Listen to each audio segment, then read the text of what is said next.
नमस्कार, आप देख रहे हैं द क्रेडिबल न्यूज। मैं हूं शालिनी। असम में जैसे जैसे चुनाव पास आ रहे हैं, असम की राजनीति में एक नाम बार बार उछल रहा है। मियां विकास, नौकरी और महंगाई पर जवाब देने की जगह मुख्यमंत्री हेमंत बिस्व शर्मा हर मुद्दे को एक ही समुदाय पर डाल दे रहे हैं। कभी अतिक्रमण हटाने के नाम पर मुस्लिमों को उनकी जमीनों से हटाया जा रहा है, कभी मदरसे बंद होने की खबरें सामने आती हैं, तो कभी बच्चों की गिनती वाले बयान सामने आते हैं, तो कभी सब्जी वालों और रिक्शे वालों को लेकर हेमंत बिस्व शर्मा तरह तरह के बयान देते हैं, जो ये साफ दिखा रहा है कि आने वाले चुनाव में काम पर नहीं, डर को बेचा जा रहा है, सिर्फ और सिर्फ वोट के लिए। सत्ता बचाने की कीमत एक पूरे समुदाय को चुकानी पड़ रही है और इस कड़ी में लगातार एक मुख्यमंत्री बार बार ऐसे बयान दे रहे हैं जो समाज को बांटने का काम कर रहे हैं। और अब इन बयानों पर प्रतिक्रियाएं भी सामने आने लगी। हेमंत बिस्व शर्मा के खिलाफ कई एफआईआर जो है वो भी दर्ज हो गई हैं। हाल फिलहाल में उन्होंने जिस तरीके से रिक्शे वालों को लेकर जो है बयान दिया था, खासकर मियां रिक्शे वालों को लेकर, उसके बाद उस बयान की तरह तरह की आलोचनाएं होने लगी। वहीं असम के मुख्यमंत्री हेमंत बिस्व शर्मा के खिलाफ अब सिर्फ विरोध नहीं बल्कि एफआईआर दर्ज होनी लगातार शुरू हो चुकी हैं। असम में राज्यसभा सांसद अजीत कुमार भुइया ने गुवाहाटी के दीसपुर थाने में मुख्यमंत्री के खिलाफ शिकायत दर्ज कराई। वहीं असम संख्या लघु संग्राम परिषद ने नौगांव सदर थाने में एफआईआर दर्ज कराई है। असम के मुख्यमंत्री हेमंत बिस्व शर्मा की ओर से बांग्ला भाषी मुसलमानों पर की गई विवादास्पद टिप्पणियों को लेकर सामाजिक कार्यकर्ता हर्ष मंदर ने पुलिस में शिकायत दर्ज कराई है।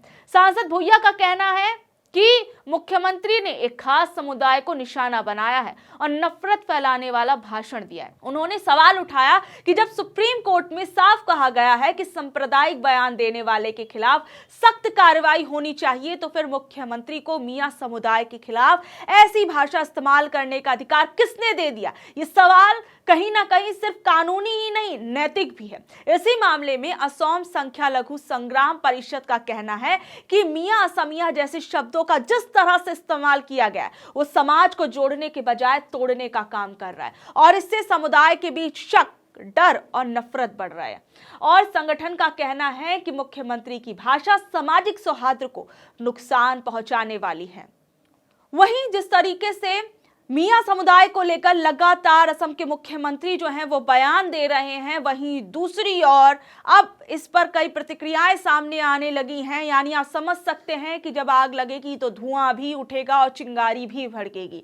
हेमंता के बयान को लेकर एआईयूडीएफ के चीफ बदरुद्दीन अजमल ने भी अपनी कमर कस ली और अजमल साहब ने सीधे शब्दों में चेतावनी दी कि साहब सत्ता के नशे में इतना मत डूबिए कि अपनी नाव ही डुबो बैठे। उन्होंने कहा कि अगर मुसलमानों का अपमान करना बंद नहीं किया गया तो मियां लोग बीजेपी की नैया बीच मझधार में ही डुबो देंगे। उन्होंने क्या कुछ कहा है, जरा सुनिए। ये बड़े दुर्भाग्य की बात है।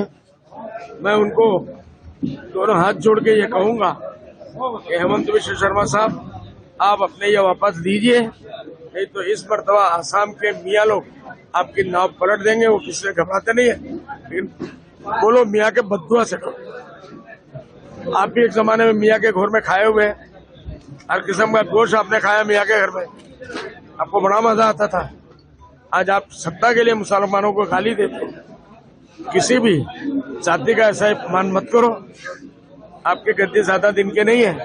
मैं आपके माध्यम से दिल्ली के सरकार को, प्राइम मिनिस्टर को, प्रेसिडेंट ऑफ इंडिया को, होम मिनिस्टर को बताना चाहता हूं कि अगर हेमंत बिस्व शर्मा इस मर्तबा इलेक्शन लड़ते हैं, बीजेपी हारेगी, हारेगी, हारेगी, लिख के लेगी। वहीं हेमंता के बयान को लेकर सामाजिक कार्यकर्ता और लेखक हर्ष मंदर ने मुख्यमंत्री के खिलाफ पुलिस में शिकायत दर्ज कराई। मंदर ने कहा कि ये बयान नफरत फैलाने वाले और असम में बांग्ला भाषी मुसलमानों के खिलाफ उत्पीड़न और भेदभाव को बढ़ावा देते हैं। उन्होंने भारतीय न्याय संहिता की कई धाराओं के तहत एफआईआर की मांग की, जिनमें समूह के बीच दुश्मनी फैलाना, राष्ट्रीय एकता को नुकसान पहुंचाना और धार्मिक भावनाओं को ठेस पहुंचाने जैसे गंभीर आरोप शामिल है। शिकायत दिल्ली के हौज खास थाने में दी गई। गई है, लेकिन अब तक कार्रवाई को लेकर कोई स्पष्ट जानकारी नहीं आई है। सबसे बड़ा सवाल यहां पर यह भी उठता है कि जिस तरीके से हेमंत बिस्व शर्मा के खिलाफ एफआईआर हुई है, क्या उस पर कोई कार्रवाई होगी? क्या मुख्यमंत्री को जवाब देने के लिए थाने बुलाया जाएगा? क्या उनसे जवाब मांगे जाएंगे? क्योंकि एक के बाद एक कई ऐसे नफरती बयान जो हैं वो किसी प्रदेश का मुख्यमंत्री दे रहा है, जिस प्रदेश की जनता ने उन्हें वोट दिया अपने विकास के लिए, वो किस तरीके से मुख्यमंत्री की कुर्सी पर बैठकर लगातार नफरत भरे भाषण दे रहे हैं। सबसे बड़ी बात आप यहां पर यह देखिए कि हिमंता ने जिस तरीके से रिक्शे वालों को लेकर बयान दिया, वहीं हिमंता शर्मा ने गुवाहाटी में सब्जियों की बढ़ती कीमतों के लिए भी मियां मुसलमान व्यापारियों को जिम्मेदार ठहराया था।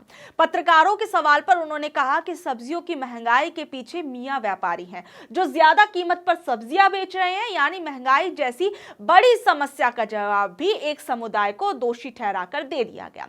असम में बांग्ली मूल के मुसलमानों के लिए मियां शब्द आमतौर पर इस्तेमाल होता है और इस समुदाय की बड़ी आबादी सब्जी और मछली के व्यापार से जुड़ी हुई है। लेकिन सवाल यहां पर यह उठता है कि क्या किसी पूरे समुदाय को व्यापार, महंगाई और अव्यवस्था के लिए दोषी ठहराया जा सकता है? क्या सरकार की जिम्मेदारी समस्या का हल निकालने के लिए नहीं है, बल्कि किसी समूह को निशाना बनाने की है? क्या बस सिर्फ और सिर्फ चुनावों के लिए किसी एक समुदाय को निशाना बनाकर अपने वोट बैंक को बढ़ाने के लिए है? और मुख्यमंत्री सोचिए, आप यहीं नहीं रुकते, उन्होंने असमिया युवाओं से अपील की कि वो आगे आएं और इन कारोबारों में शामिल हो जाएं। जो मछली बेचने का है, सब्जी बेचने का काम है, इनमें वो शामिल हो जाए। और साथ ही में उन्होंने ये भी कहा कि वो खुद गुवाहाटी के फ्लाईओवर के नीचे जो बाजार लगते हैं उसको भी खाली करा दें। क्यों?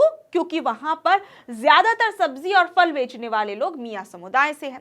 ये बयान साफ दिखाते हैं कि मुद्दा सिर्फ व्यापार का नहीं है, बल्कि पहचान का बन चुका है और ये पूरी राजनीति की एक खतरनाक दिशा की ओर इशारा कर रही है, जहां शासन चलाने के बजाय समाज को बांटने की कोशिश हो रही है। जब मुख्यमंत्री जैसे संवैधानिक पद पर बैठे लोग किसी समुदाय को सार्वजनिक रूप से दोषी ठहराते हैं, तो उसका असर सिर्फ भाषण तक ही सीमित नहीं रहता, बल्कि जमीन पर डर और भेदभाव बनकर उभरता है। और ऐसी कई घटनाएं हम देख रहे हैं आज के समय में कि किस तरीके से नेता अपने बयान देकर चले जाते हैं, लेकिन उसका भुगतान किसे करना पड़ता है? लोगों को करना पड़ता है। कई मैंने आपको खबरें दिखाई कि किस तरीके से अभी आपने हाल फिलहाल में देखा हिमाचल के अंदर, और यहां तक कि अभी कल की उत्तराखंड की मैंने आपको खबर बताई कि किस तरीके से कश्मीरी शॉल बेचने वाले लोगों के साथ जो है बर्बरता की जाती है, उन्हें मारा पीटा जाता है, उन्हें सरेआम रोककर जो है सीधे तौर पर आतंकवादी बोल दिया जाता है एक तरीके से, और पहलगाम में जो कुछ हुआ उसके लिए जिम्मेदार बता दिया जाता है, उस पर उनसे जवाब मांगा जाता है। और आप समझ सकते हैं कि किस तरीके से मुस्लिम समुदाय के प्रति एक हीन भावना वाला जो माहौल है वो बनाने की कोशिश की जाती है। आप देखिए कि इन तमाम चीजों का, ऐसे बयानों का जमीनी स्तर पर क्या असर जो है वो होता है। आज सुबह ही मैंने आपको एक खबर बताई जिसके अंदर आपको मालूम होगा कि किस तरीके से एक दुकान जिसका नाम बाबा था, उसको लेकर बजरंग दल के कुछ लोगों को आपत्ति होने लगी। उन्हें लगा कि ये जो है बाबा नाम जो है वो सिर्फ हिंदुओं के लिए ही है, इसलिए उस मुस्लिम दुकानदार से वो लड़ने झगड़ने लगते हैं और कहते हैं कि इस बाबा नाम को आप जल्द से जल्द हटाओ। लेकिन आप समझिए कि किस तरीके से कुछ ऐसे लोग हैं जो जमीनी स्तर पर लोगों को भड़काने की कोशिश करते हैं, गुंडागर्दी करने की कोशिश करते हैं, अपनी राजनीति चमकाने के लिए। ऐसे उन लोगों को वो परेशान करते हैं जो अपनी 2 वक्त की रोजी रोटी कमाने के लिए किसी दुकान पर बैठे हैं, कोई ठेहा लगा रहे हैं, और ये लोग जाते हैं और वहां पर जाकर दबंगई करते हैं। और यानी आप समझ सकते हैं कि ऐसे बड़े बड़े नेता अपना बयान देकर तो चले जाते हैं, लेकिन जमीनी स्तर पर लोगों को इसका भुगतान करना पड़ता है। आज सवाल बहुत सीधा है कि क्या महंगाई, बेरोजगारी और विकास की नाकामी का जवाब जो है असम के अंदर मियां कहकर दिया जाएगा? क्या कानून सिर्फ आम लोगों पर लागू होगा और सत्ता में बैठे लोग नफरत फैलाकर भी जवाबदेही से बच जाएंगे?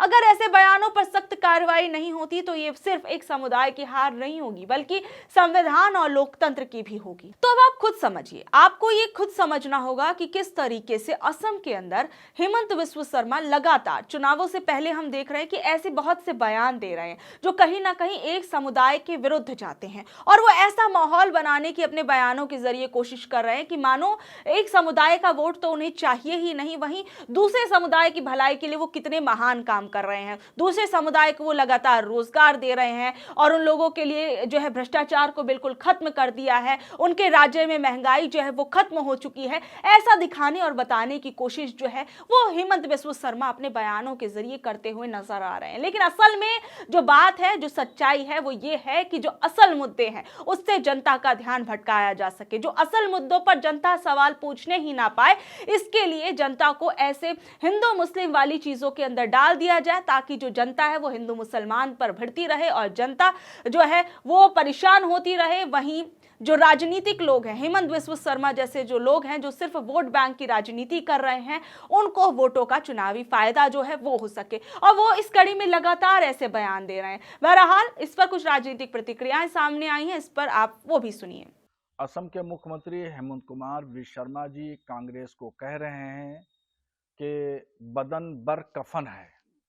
इसका मतलब ये है, ये एक फारसी का लफ्ज है, फारसी शब्द है, और इसका मतलब है बदन मतलब बदन और बर कफन, कफन मतलब कफन, यानी कांग्रेस कफन ओढ़े हुए है। मैं उनसे गुजारिश करूंगा कि वो मुख्यमंत्री हैं, एक संवैधानिक पद पर बैठे हुए हैं, इस तरह के शब्दों का इस्तेमाल न करें, मर्यादित भाषा इस्तेमाल करें, मर्यादा में रहें। और जहां तक वो मियाँ मियाँ मियाँ चिल्ला रहे हैं बिल्ली की तरह, तो सुन लीजिए, कोई भी आसाम का मुसलमान हेमंत कुमार विश्व शर्मा से डरता नहीं है, कोई भी नहीं डरता है। मौलाना बदरुद्दीन अजमल यूडीएफ चीफ ने जो कुछ कहा है बिल्कुल सही कहा है। आसाम का मुसलमान उनको कुर्सी से बेदखल कर देगा, और इस बार भाजपा ने अगर हेमंत कुमार विश्व शर्मा के नेतृत्व में इलेक्शन लड़ा तो वो 100% भाजपा आसाम से बेदखल हो जाएगी और हार जाएगी।